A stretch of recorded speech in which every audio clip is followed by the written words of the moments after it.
Hello everyone, my name is Giovanni English, and I'd like to go over some of the research that I've been conducting towards my final presentation.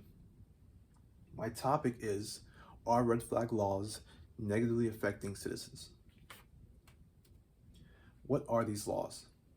Red flag laws allow a court to issue a temporary emergency removal order to seize guns, typically between 14 to 45 days, in order to determine whether the owner possesses a serious threat to themselves or others. A subsequent order can result in the removal of guns from a longer period of time, in some states up to a year, upon a showing that the person continues to pose a threat to themselves or others. End quote. This quote is coming from Timothy Zick, who is a professor of government and citizenship at the William and Mary Law School. This is coming from an article he wrote about red flag laws and some of the misconceptions about it. This map here shows red flag laws in various amount of states. In the past legislative cycle, Colorado, the District of Columbia, Hawaii, Indiana, Nevada, New York, and Washington enacted or strengthened laws that allow law enforcement and courts to seize weapons from people who may harm themselves or others. Now, this map came from the Giffords Law Center, which is an organization that fights against gun violence in our country through policies and changes. Main idea one, the purpose of red flag laws is to prevent mass shootings and other gun-related crimes before they occur. However, there's no direct correlation to suggest a decrease in crime rate due to these laws. So that's another thing that I would continue to be researching towards my end of my final project. Underwhelming results across multiple states.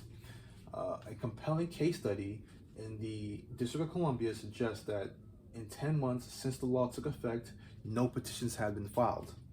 In California, which similar to DC, a red flag law was barely noticeable during the first 2 years after it took effect. Quote, in a state of nearly 40 million residents, there were 10 or fewer petitions typically filed per month for 2016 and much of 2017. End quote. And this statistic came from Garen Winnemute, who's a director of Violent Prevention Research Program at the University of California at Davis. Idea number two, the impacts on the gun owner's rights without a substantial evidence of committing a crime or attempting to commit a crime. Due process concerns. Civil and gun right advocates have protested that the seizures violate the U.S. Constitution's due process guarantee, meaning residents have a right to fully argue their case in court and for them to be treated fairly throughout their trial process. Quote, most red flag laws are vague on what constitutes a significant danger, which gives courts broad discretion to seize firearms. Quote, says Kenya Paris, who's a civil defense attorney in Florida at Paris Law, PA. She also states, quote, in some states, respondents are not guaranteed representation in court, since these are civil and not criminal matters, end quote. Mandate number three, producing legislation beneficial to law-abiding citizens and derails individuals who should not own firearms. Red flag laws only negatively affect citizens who follow the law. Essentially, red flag laws are very effective when family and law enforcement in our communities get involved in pointing someone out that may be a risk. But the truth of the matter is, good people don't hang out with criminals. So those two kind of coinciding seems a little unrealistic to me.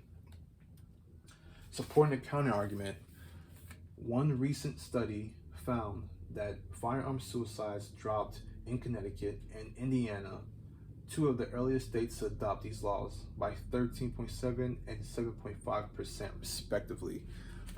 That statistic came from an article written by Derek Hawkins for the Washington Post. I thought that was pretty interesting and actually a very good thing that suicide rates are decreasing.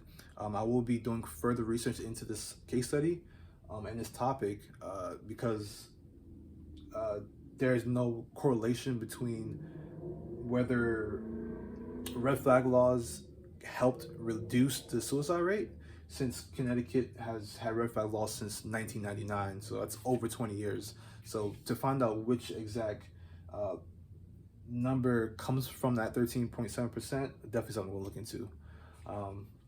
That's what I have so far. Thank you for watching the video. Have a good day.